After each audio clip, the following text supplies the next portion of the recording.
विवेक चूड़ामणि। विवेक चूड़ामणि ग्रंथ में आज श्लोक नंबर है 273। ठीक है, चलिए श्लोक को पढ़ते हैं। संसार कारागृह मोक्षमिच्छो संसार कारागृह मोक्षमिच्छो रयोमयं पादनिबद्ध शृंखलम् रयोमयं पादनिबद्ध शृंखलम् वदन्ति तज्ज्ञाः पटुवासनात्रयम् वदन्ति तज्ज्ञाः पटुवासनात्रयम्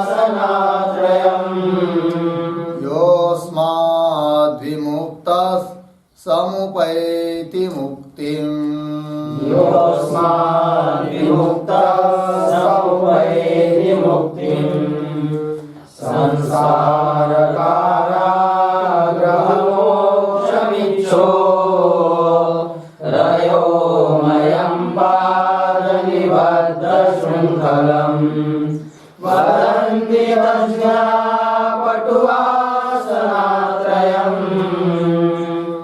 योऽस्माद्विमुक्तः समुपैति मुक्तिम् संसार कारागृह मोक्षम इच्छोः अयोमयं पादनिबद्ध शृंखलम् वदन्ति तज्ज्ञाः पटुवासनात्रयम् यः अस्मात् विमुक्तः समुपैति मुक्तिम्। अन्वय तज्ज्ञाः पटुवासनात्रयम्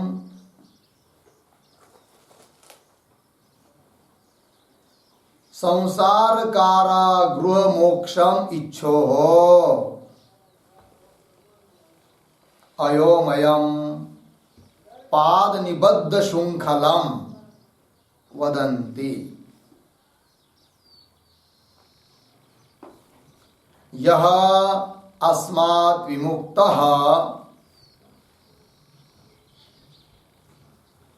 मुक्तिं समुपैति।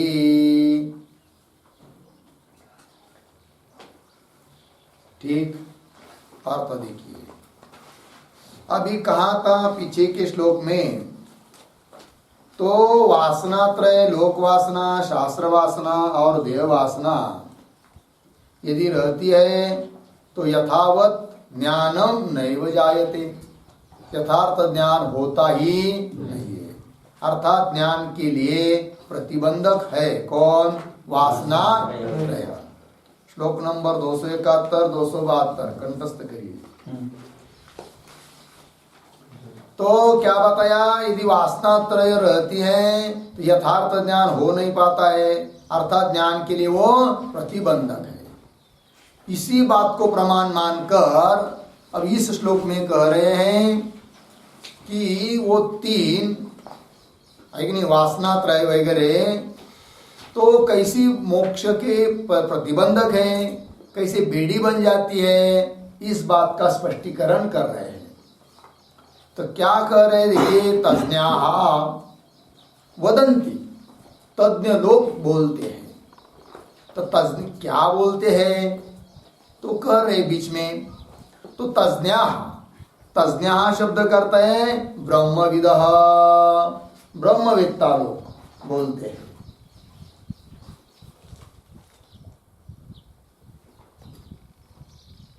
तज्ञाः क्या बोलते हैं भाई? तो देखिए, पटु वासनात्रयम, ये तो तीन वासना बताई थी ना कल, वासनात्रयम क्या है? वो तीन वासना क्या करती है?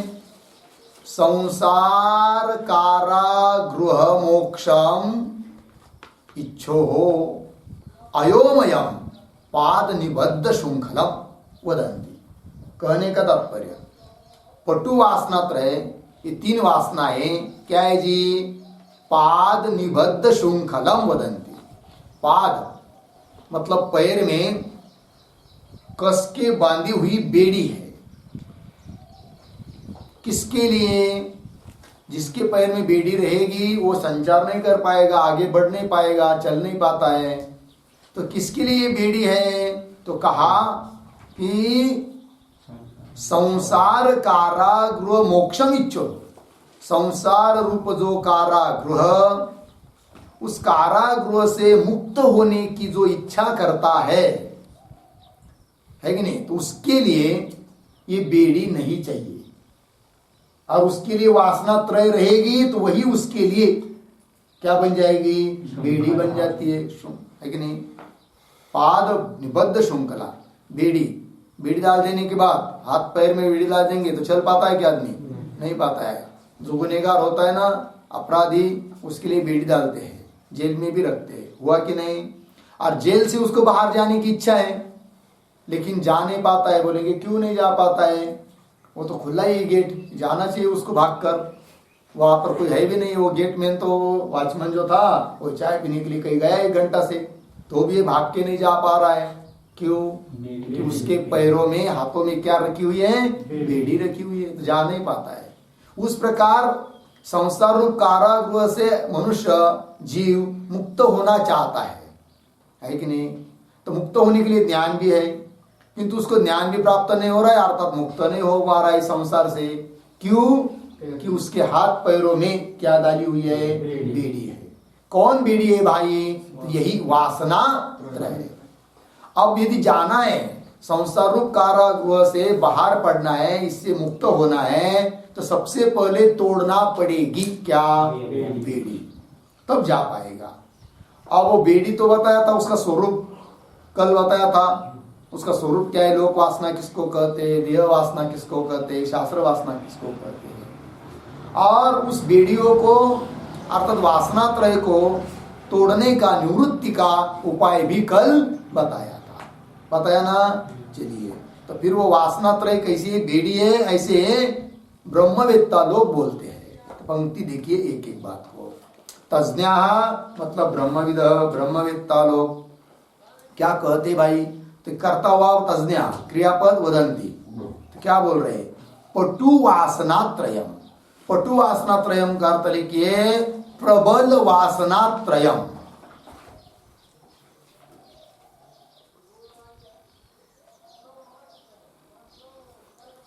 प्रबल वासनात्रयम, अत्यंत प्रबल। पटु मतलब अत्यंत प्रबल, ऐसी जो 3 वासना है। कौन है वो 3 वासना? लोक शास्त्र देह वासना त्रयम। लोक शास्त्र देह वासना त्रयम मतलब लोक वासना, देह वासना और शास्त्र वासना, ये वासना त्रय हो गए। तो पटु वासना त्रयम क्या है? वो पटु वासना त्रयम तो आगे लिखा है अयोमयम पाद निबद्ध श्रृंखलम वदंती। अयोमयम पद मिला, अयोमयम का अर्थ है बहुदृढ़म। अयोमय मतलब अयस मतलब लोहा, लोहे की बेड़िया। और लोहे की बेड़िया कैसी होती है? बहुत मजबूत होती है, टूटने से भी टूटती नहीं है। इसलिए अयोमयम का अर्थ कर दिया बहुदृढ़म, अत्यंत मजबूत बेड़ी है वो।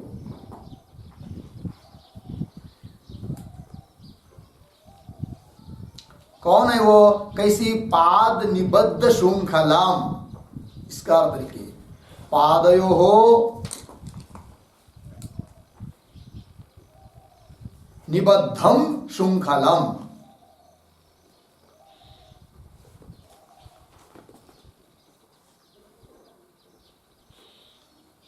पादयो हो निबद्धम श्रृंखलम। पाद मतलब पैर, 2 पैरों को पादों में, पैरों में बांधी हुई श्रृंखला, ये हो गया पाद निबद्ध श्रृंखलम। हो गया ना जी। एक वाक्य और लिखते इस पर, यथा आयस श्रृंखलाबद्ध, यथा आयस श्रृंखलाबद्ध पाद युग्म,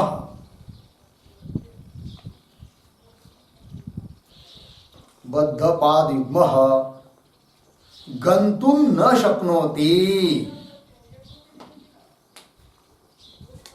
गंतुम न शक्नोति। एवं लोकादिवासनात्रययुतः,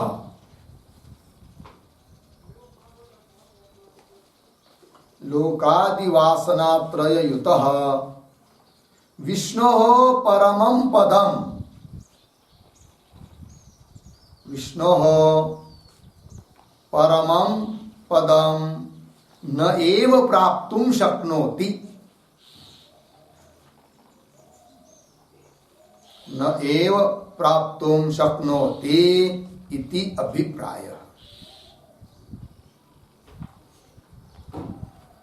हो गया जी।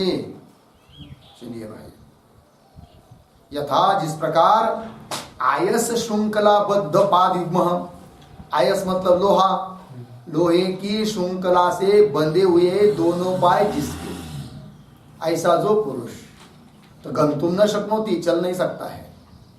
एवं इसी प्रकार से लोकादि वासना त्रयुक्त, लोक वासना, देह वासना, शास्त्र वासना, इन वासना त्रय से युक्त जो पुरुष है वह भी विष्णु परमं पदम न एव प्राप्तुं शक्नोति, विष्णु का परम पद को प्राप्त कर नहीं सकता, अर्थात मोक्ष को प्राप्त कर नहीं सकता है।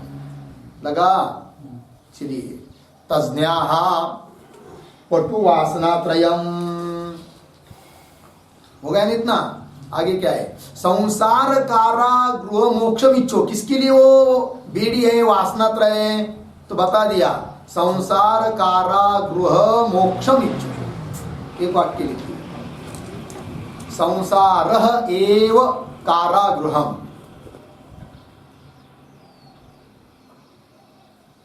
संसारः एव कारागृहम्, तस्मात् मोक्षम इच्छो हो,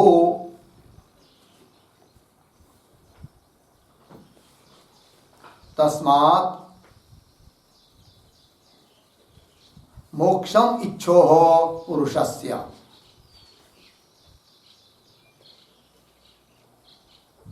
हो गया?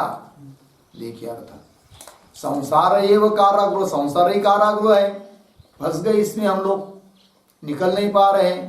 निकलना तो चाहते हैं, निकल नहीं पा रहे हैं, क्यों?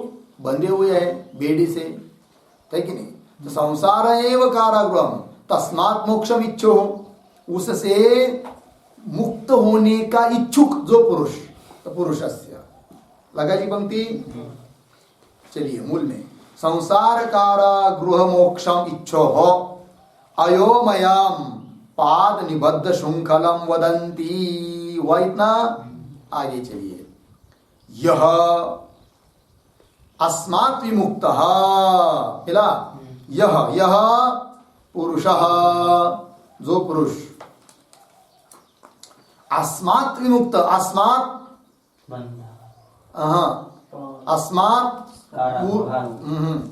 अस्मात् पूर्वोक्त वासना त्रयात्, अस्मात् शब्द का अर्थ लिखिए पूर्वोक्त वासना त्रयात्,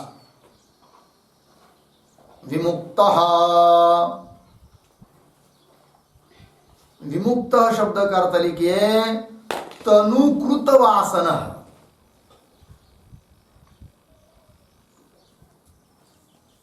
तनुकृत वासना। हो गया ना? देखिए कि जो मनुष्य अस्मात् मतलब पूर्वोक्त वासना त्रय, तीन वासनाओं से विमुक्त है, रहित हो गया, तनुकृत वासना बहुत कम कर दिया, छिल छिल कर, जैसे लकड़ी होती है कि नहीं, लकड़ी को तनुकरण करते हैं, इसका मतलब वो वाकस होता है कि नहीं, क्या बोलते, वास्य, उससे ऐसा काट काट काट काट काट काट करके छोटी तनुकृत हो गया, छिल बहुत छोटी रह गई। उस प्रकार विचार कर करके कर करके क्या कर दिया, वासना त्रय बिल्कुल नाम निशान कर दिया। रह भी तो बहुत सूक्ष्म थोड़ी बहुत, वो भी चली जाएगी और चिंतन करेंगे तो। इस प्रकार जिसने कर दिया है, अर्थात जो वासना त्रय से मुक्त हुआ है, तीन वासना को भगा दिया उसने, जिसने, ऐसा जो पुरुष वही क्या मुक्तिम समुपैति, मुक्तिम मतलब मोक्ष को प्राप्त होता है कि नहीं। तो बोले कि वासना त्रय से कैसे मोक्ष को प्राप्त होगा, क्योंकि मोक्ष तो ज्ञान से मिलता है। तो एक शब्द वाक मुक्तिम समुपैति लिखा है ना, तो समुपैति मतलब यथावत ज्ञानेन इति शेषः,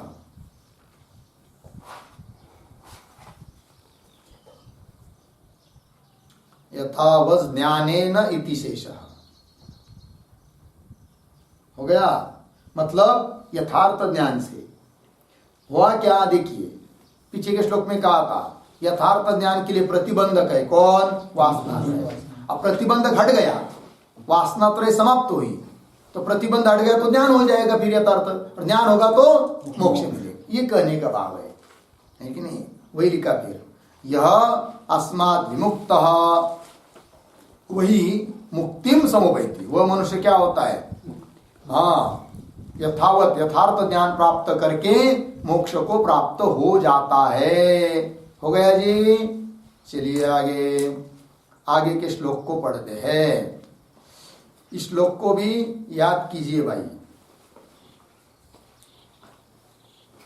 अब आगे श्लोक नंबर 274 श्लोक को पढ़ते हैं। जलादि संपर्क वशात् प्रभूत, जलादि संपर्क वशात् प्रभूत, दुर्गंध धूता गरु दिव्य वासना, दुर्गंध धूता गरु दिव्य वासना, संघर्षणेनैव विभाति सम्यक्,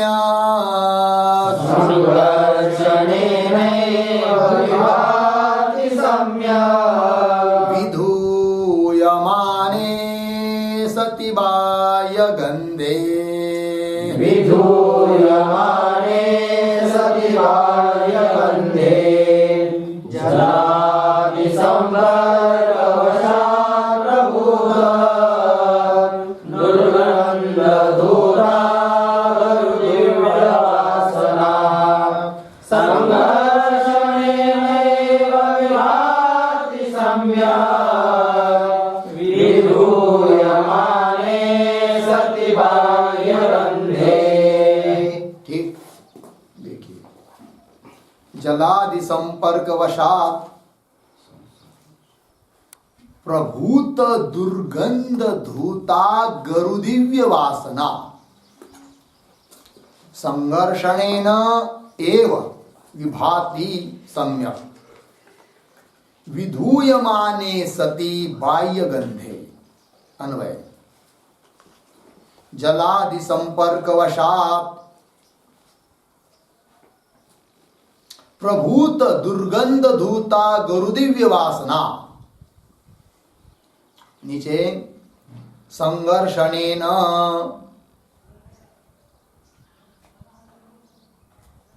बाह्यगंधे विधूयमाने सति, विधूयमाने सति एव सम्यक विभाति। हो गया। देखिए भाई, अब प्रतिबंधक स्वरूप जो वासना त्रय है उसका अपनयन कैसा करे, उसको कैसा भगावे, तो दृष्टांत देकर समझा रहे हैं। ठीक है जी। तो क्या दृष्टांत दे रहे हैं, समझ लीजिए कोई चंदन की लकड़ी है, चाहे कोई आगरू या लकड़ी विशेष कोई है जिसका अत्यंत सुगंध आता है, ऐसी लकड़ी चंदन लीजिए। भारी चंदन में भी बहुत प्रकार होते हैं, है कि नहीं। जो मलयागिरी चंदन होता है वो बहुत सुगंधी होता है, उसका लकड़ी आपने लाया, बहुत महंगा भी होता है वो, ठीक है ना जी। तो वो लाया और भूल से क्या हो गया, आपके द्वारा जल में पड़ गई वो लकड़ी और मिल नहीं रही है, खो गई, दिमाग से उतर गई, तो जल में पड़ी रही, है कि नहीं, 2-3 महीना समझ लीजिए। तैरने के लिए गए, कहाँ पर, क्या बोलते इसको, तालाब। तालाब में, खेत तालाब। हर बार छूट गई आपसे वो लकड़ी। फिर 2-3 महीने के बाद पुनः तैरने को गए, एक दिन तो मिल गई, लेकिन विश्वास नहीं हो रहा है कि ये वही लकड़ी है करके। क्योंकि हुआ क्या था, इतने दिन में बहुत दिन जल के साथ संपर्क रहा है कि नहीं, तो काई उस पर चढ़ गई, उस लकड़ी के ऊपर। पहले तो ऐसे ही रखे तो पूरे घर में सुगंध आता था, अब जल संपर्क के कारण उसमें बहुत सारी मल चढ़ गया, काई चढ़ गई, पता भी नहीं चल रहा है कि कोई लकड़ी है करके। तो उस दुर्गंध के कारण उसका सुगंध दब गया, है कि नहीं। इसका मतलब वह सुगंध है नहीं है, क्या है, लेकिन तिरोभूत हो गया, दब गया दुर्गंध के कारण। अब उस सुगंध को यदि कोई पुनः पाना चाहता है तो उसके लिए उसको क्या करना पड़ेगा, उस लकड़ी को किसी लकड़ी के साथ या दगड़ पत्थर आदि से घिसना पड़ेगा, ऊपर से वाली जो काई है उसको निकालना पड़ेगा, धूप में थोड़ा सुखाना पड़ेगा, तब जाकर पुनः वैसा ही सुगंध आने लगेगा। होगा कि नहीं, ये दृष्टांत हुआ। देखिए शब्दों को देखते कि पद को, फिर आगे के श्लोक में सिद्धांत बताएंगे। तो देखिए, जलादि संपर्क वशात, जलादिकों का संपर्क आ जाने के कारण प्रभूत दुर्गंध धूत अगरु दिव्य वासना। प्रभूत मतलब बहुत सारा, दुर्गंध थोड़ा नहीं बहुत ज्यादा, उस दुर्गंध से धूत दब गया। कौन, अगरु दिव्य वासना, अगरु लकड़ी, उसकी जो दिव्य वासना मतलब सुगंध, वो क्या हो गया, तिरोभूत हो गया, दब गया। हुआ कि नहीं। एक वाक्य लिखिए इस पर, अगरोह, अगरोह जलादि संपर्क वशात, जलादि संपर्क वशात प्रभूतः,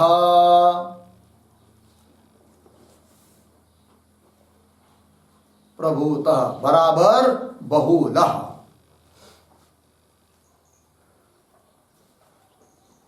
यह दुर्गंध,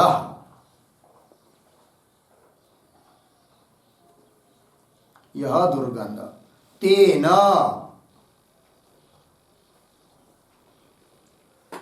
धूतागरु दिव्य वासना,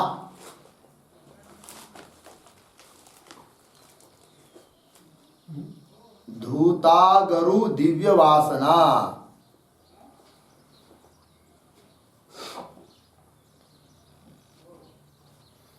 सौरभ्यम।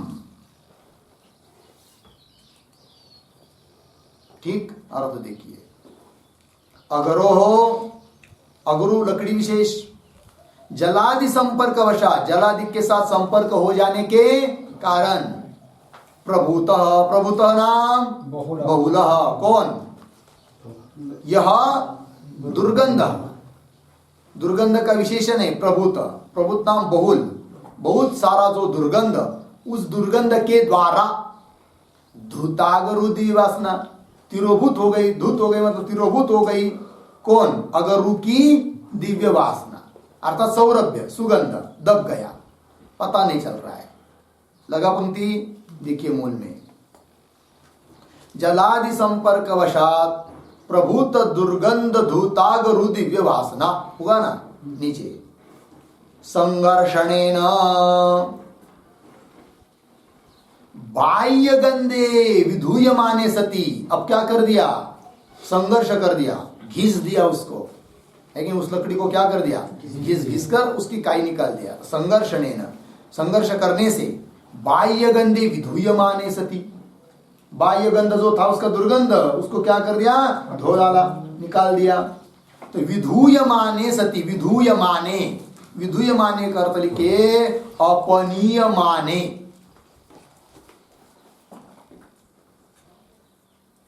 अपनीयमाने बराबर तिरस्क्रियमाने एवं, तिरस्क्रियमाने एवं, हटा दिया, अपनयन कर दिया, तिरस्कार कर दिया उस दुर्गंध का।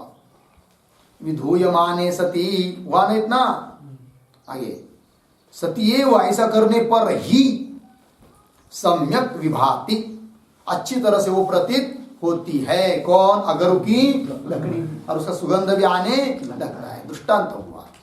अब सिद्धांत बता रहे अगले श्लोक में। श्लोक को पढ़ते हैं।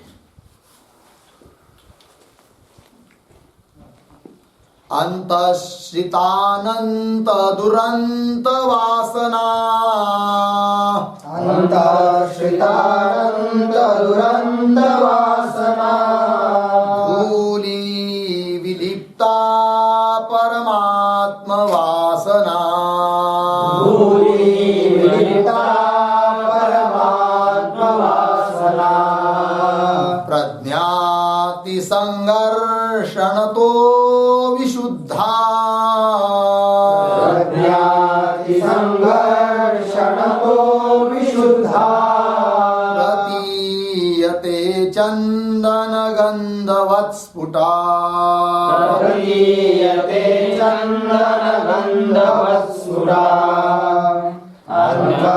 अंतश्रितानंद दुरंत वासना, धूली विलिप्ता परमात्म वासना, प्रज्ञाति संघर्षण तो विशुद्धा, प्रतीयते चंदन गंधवत् स्फुटा, अंतश्रितानंत दुरंत वासना धूलि विलिप्ता परमात्म वासना, प्रज्ञाति संघर्षणतः विशुद्धा, प्रतीयते चंदन गंधवत् स्फुटा।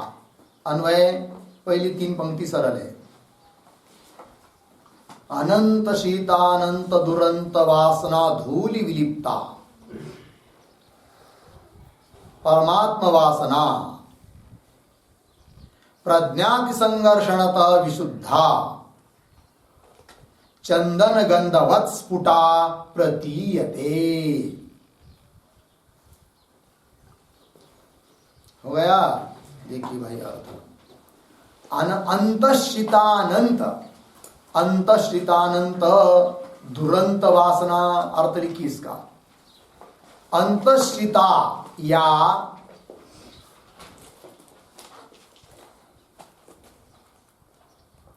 अंतश्रिता या अनंता,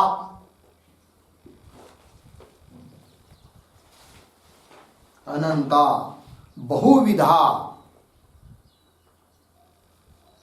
बहुविधा दुरंता बराबर दुष्फलदा,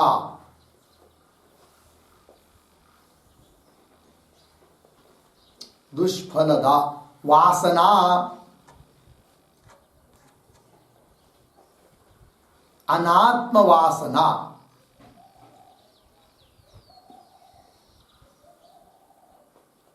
अनात्म वासना सा एव धूली,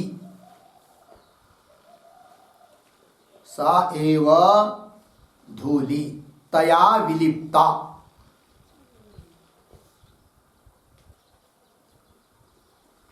तया विलिप्ता बराबर विशेषेण लिप्ता, विशेषेण लिप्ता बराबर अभिभूता।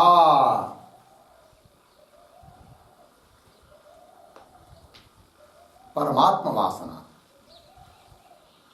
ठीक, देखिए अर्थ। अंतश्रिता, अंतकरण में स्थित, आश्रित, अंतकरण का आश्रय लेकर, ठीक है ना जी। कौन रहती है? वासना, देह वासना, शास्त्र वासना, लोक वासना, बहुत सारी संस्कार रहते हैं किसमें? अंतकरण में। तो अंतश्रिता या अनंता, बड़े वो वासना का एक दो नहीं है, कितनी है? अनंता लिखा है ना। अंतश्रिता या अनंता, अनंत का अर्थ कर दिया बहुविधा, बहुत वासनाएं है। और पुनः कैसी? और एक विशेषण उस वासना का क्या? दुरंता, दुरंत का अर्थ कर दिया दुष्फलदा, बहुत बुरा फल देने वाली है वो। कौन?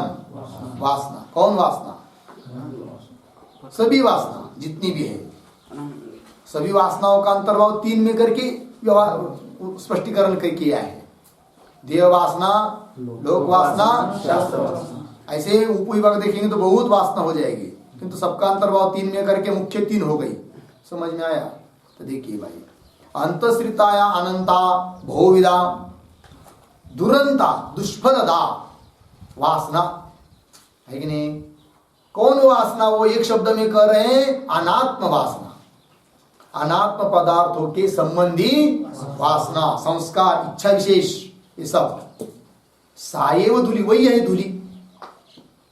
जैसे चंदन के लकड़ियों पर काई बैठी थी ना, उस प्रकार यहाँ पर काई कौन है?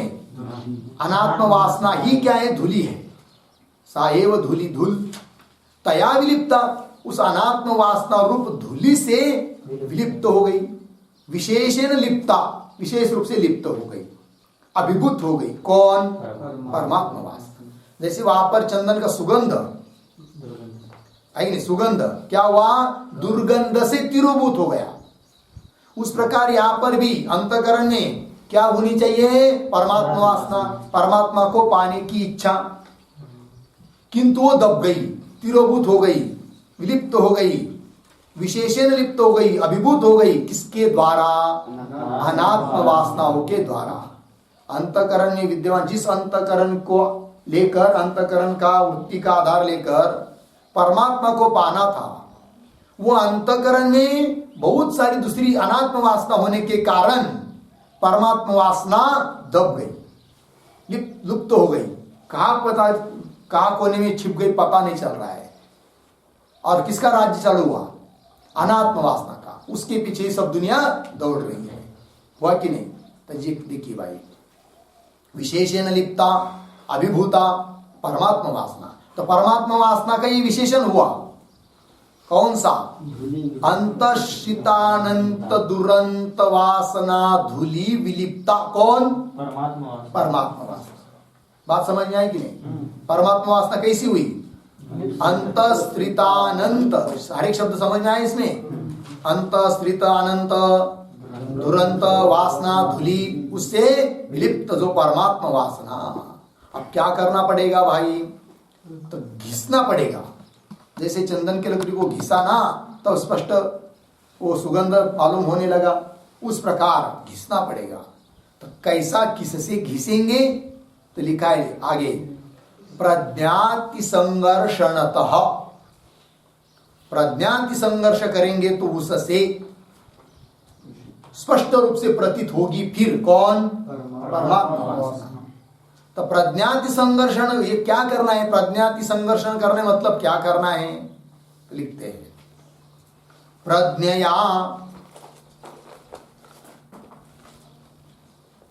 प्रज्ञया यद अति संघर्षणम,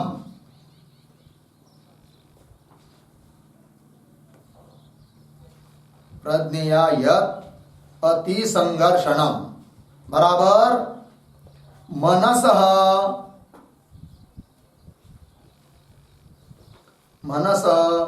कोशा संपर्केण स्थापनम।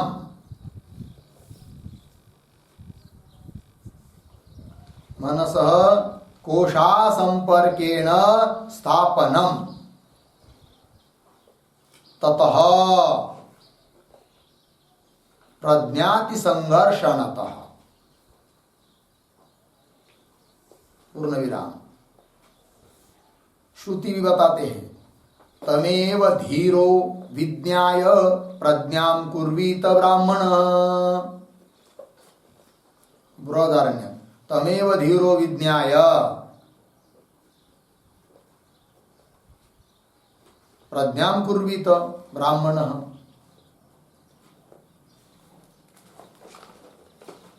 बृहदारण्यक 4:4-21 इति शुद्ध्या। हो गया। चलिए अर्थ। तो प्रज्ञा अतिसंघर्षण, प्रज्ञा से, बुद्धि से क्या करना पड़ेगा? अतिशय संघर्ष करना पड़ेगा, लड़ना पड़ेगा। तो अति संघर्षण करना मतलब क्या करना जी? तो लिख के दिया है, मनस कोशा संपर्केन स्थापना, यही संघर्ष करना है। मन क्या हुआ है जी? कोशों के साथ चिपक गया है। 5 कोश है ना, अन्नमय, मनोमय, विज्ञानमय आदि, तो कोशों के साथ उसका संपर्क है।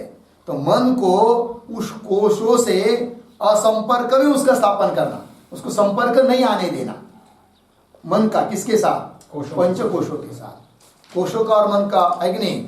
कोश को, मन को कोशों से हटाना, यही हुआ क्या जी? संघर्ष। तो वही हुआ कोशा संपर्केन स्थापनम ततः।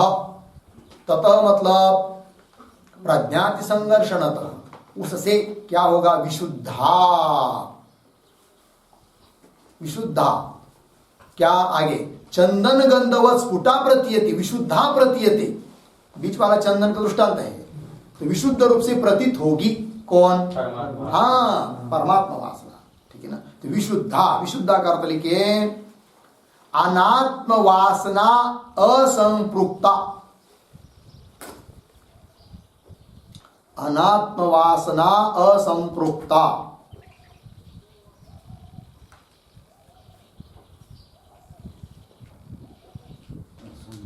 असंपृक्ता, अनात्म वासना से संबंध रहित विशुद्ध रूप से प्रतीत होगी कौन? परमात्मा वासना। वही लिखा है। किसकी तरह? दृष्टांत दिया, चंदन गंधवत स्फुटा, स्पष्ट, स्फुटा मतलब स्पष्ट, चंदन गंध, अगरू, लकड़ी, चंदन है कि नहीं, उसको घिसा तो उसका जो सुगंध है स्पष्ट रूप से प्रतीत हो रहा है कि नहीं, अनुभव में आ रहा है ना। उसी प्रकार से परमात्मा वासना क्या होगी? स्पष्ट प्रतीत होगी।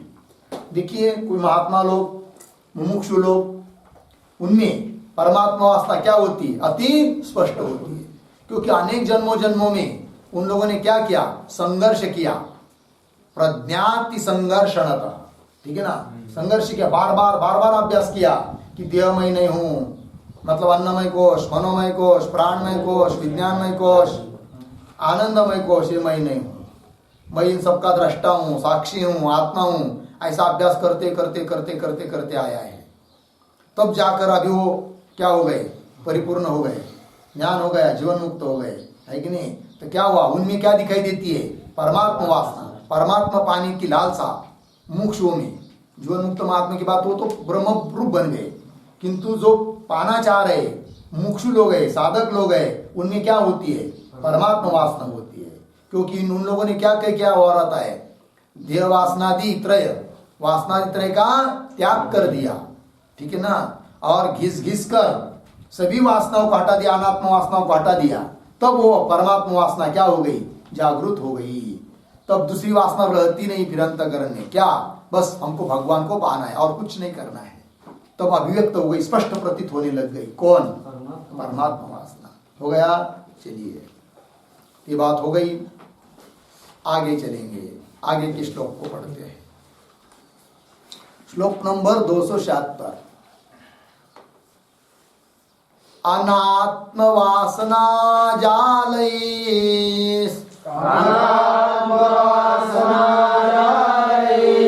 स्थिरो भूतात्म वासना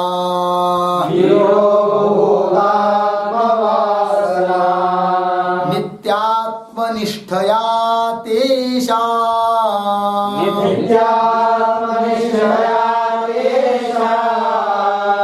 नाशे भाति स्वयं स्फुटा।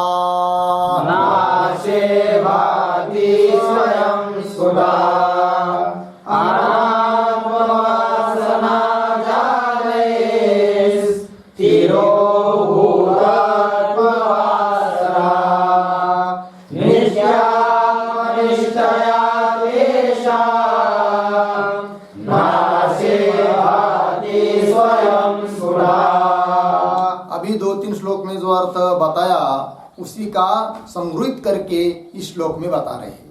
देखिए, अनात्म वासना जालैहि तिरोभूता आत्म वासना नित्यात्मनिष्ठया तेषां नाशे भाति स्वयं स्फुटा। ठीक अन्वय। अनात्म वासना जालैहि,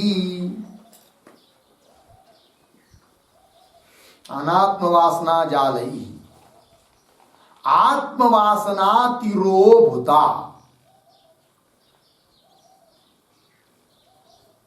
आत्मवासना तिरोभूता। नीचे तेषाम नित्यात्मनिष्ठया, तेषाम नित्यात्मनिष्ठया नाशे स्वयं स्फुटा भाति। हो गया जी। देखिए भाई अर्थ, अनात्मवासना जालैहि आत्मवासना तिरोभूता, ठीक है ना। तिरोभूता, कौन तिरोभूता? तिरोभूता कौन, कौन तिरोभूत हुई? आत्मवासना, है कि नहीं? आत्मवासना क्या हो गई? तिरोभूत हो गई। किससे? अनात्मवासना जालैहि, ठीक है। अनात्म वासना, बहुत पदार्थों की वासना रहती है अंतःकरण में।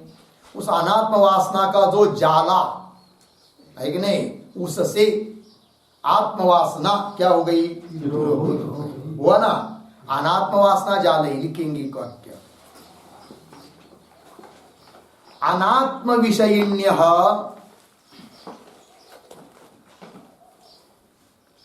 अनात्म विषयिण्य याः वासनाः, याः वासनाः, अनात्म विषयिण्य याः वासनाः लोक देह शास्त्र वासनाः,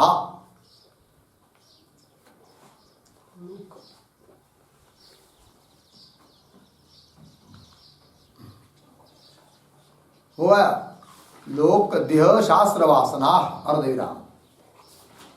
उद्धरण चिन्ह में दर दंभो दर्पोभिमानश्च क्रोधः पारुष्यमेव च, उद्धरण चिन्ह बंद।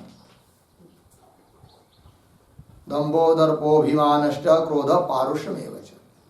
गीता 16.4 आगे इत्यादि ना आसुर संपत्वेन, इत्यादिना आसुर संपत्वेन दर्शमान मानस, दर्शमान मानस वासनाश्च,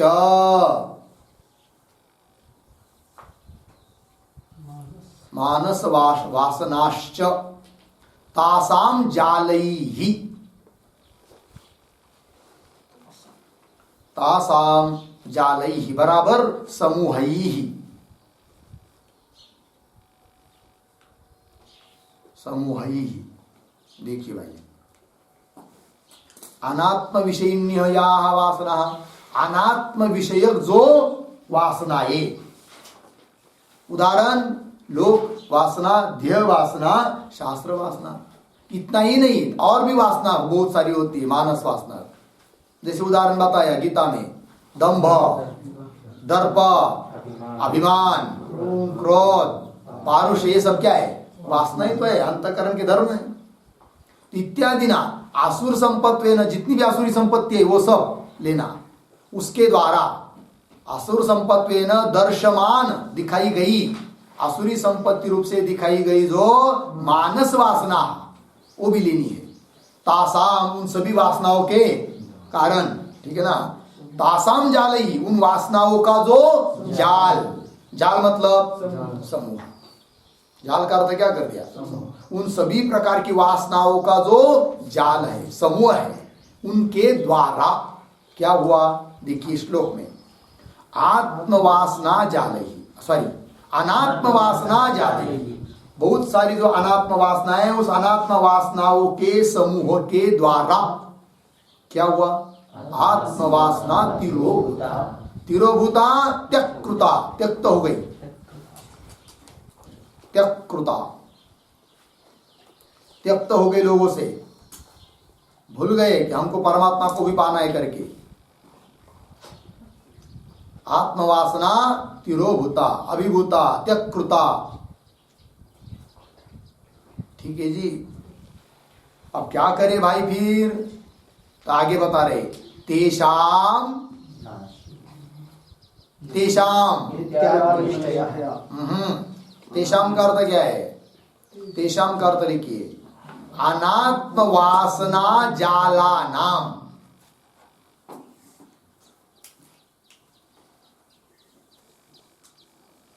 तेषाम का मतलब है अनात्म वासना जाला नाम,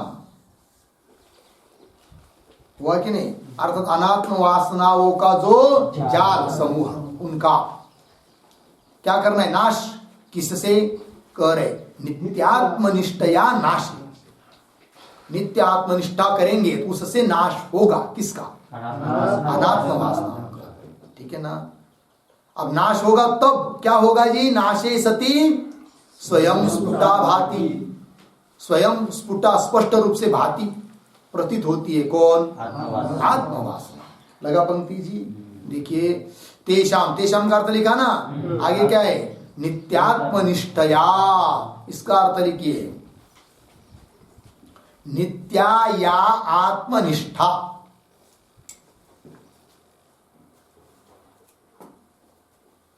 नित्या या आत्मनिष्ठा बराबर ब्रह्मणि परिसमाप्ति ही।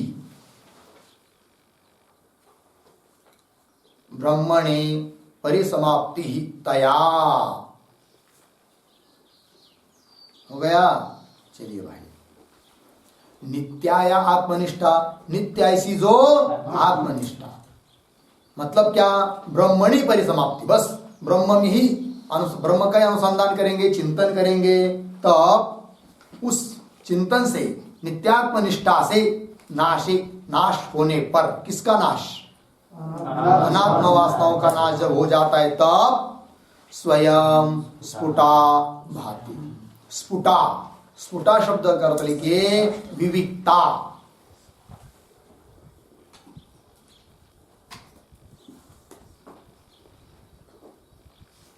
हो गया ना? अतिशय अलग रूप से, स्पष्ट रूप से स्वयं प्रतीत होने लगती है। जब तक इन बाकी की अनात्म वासनाओं को हटाएंगे नहीं भाई, नाश नहीं करेंगे, तब तक आत्मवासना स्पष्ट रूप से भाषित नहीं होगी। ठीक है ना जी? आत्मवासना यदि जुगनू की तरह रहेगी किंचित, और अंतःकरण में अनात्मवासना सूर्य की तरह भरी भरी रहेगी, बहुत व्यापक, तो कभी भी परमात्मा की प्राप्ति हो ही नहीं सकती है। ठीक है ना? क्योंकि ये साक्षात व्यक्त है कौन? अनात्म वासना। जब इस अनात्म वासनाओं का समूल नाश होगा, दोष को देखते हुए, और कल जो बताया था वासना निवृत्ति का उपाय, उस प्रकार का चिंतन करते हुए सभी प्रकार की अनात्म वासना पूरी पूरी नष्ट होगी, तब जाकर जागृत होगी कौन? आत्मवासना। तब उसके लिए प्रयत्न करेंगे लोग, तब परमात्मा की, प्रभु की क्या होगी? प्राप्ति होगी। लगा अर्थ जी? चलिए याद कीजिए, बहुत अच्छा श्लोक है।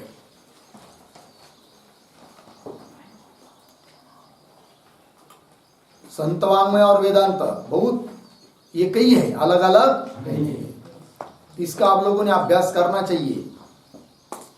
अभंग वो भी तो कहाँ क्या जुड़ता है, तो फिर उसको कॉपी पर नोट करना चाहिए कि यहाँ पर ये लागू पड़ता है, ये लागू पड़ता है, अपने भी चिंतन के लिए होता है फिर वो। ठीक है ना जी? हो गया जी? बस आगे का विचार। ओम पूर्णमदः पूर्णमिदं पूर्णात् पूर्णमुदच्यते पूर्णस्य पूर्णमादाय पूर्णमेवावशिष्यते। ओम शांति।